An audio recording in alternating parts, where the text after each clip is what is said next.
तर केंद्रीय मंत्री रामदास आठवले यांच्या रिपब्लिकन पार्टी ऑफ इंडियाला मुंबई महानगरपालिका निवडणुकीमध्ये भाजप आणि शिंदे यांच्या शिवसेनेनं 12 जागा सोडण्याचं मान्य केलेलं.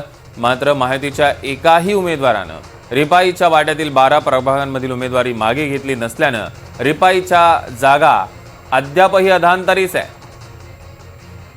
ऋतिक गणकवार आपले प्रतिनिधी आपल्या सोबत जोडले गेले आहेत. ऋतिक, रिपाईच्या उमेदवारांचं सध्याचं स्टेटस नेमकं काय?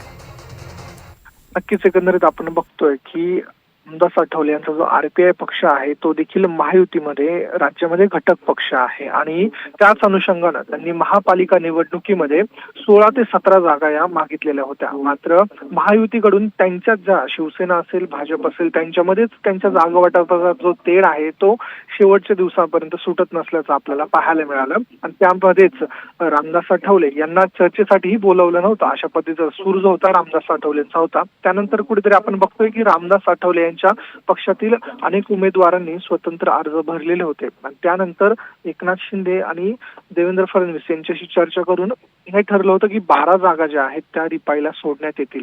मात्र कालपर्यंत तरी कोणीही अर्ज मागे घेतलेला नाहीये. आज शेवटचा दिवस आहे. आज कोणी अर्ज मागे घेतं का शिवसेना किंवा भाजपमधून हे पाहणं महत्वाचं ठरणार आहे. त्या 12 जागा ज्या ठरलेल्या आहेत त्या रामदास आठवलेंच्या पार्टीला सोडणार आहेत का हे पाहणं महत्वाचं असून जर आज कोणीही माघार घेतली नाही तर मात्र रामदास आठवले यांना 0 जागा मिळत असल्याचं आपल्याला पाहायला मिळत आहे.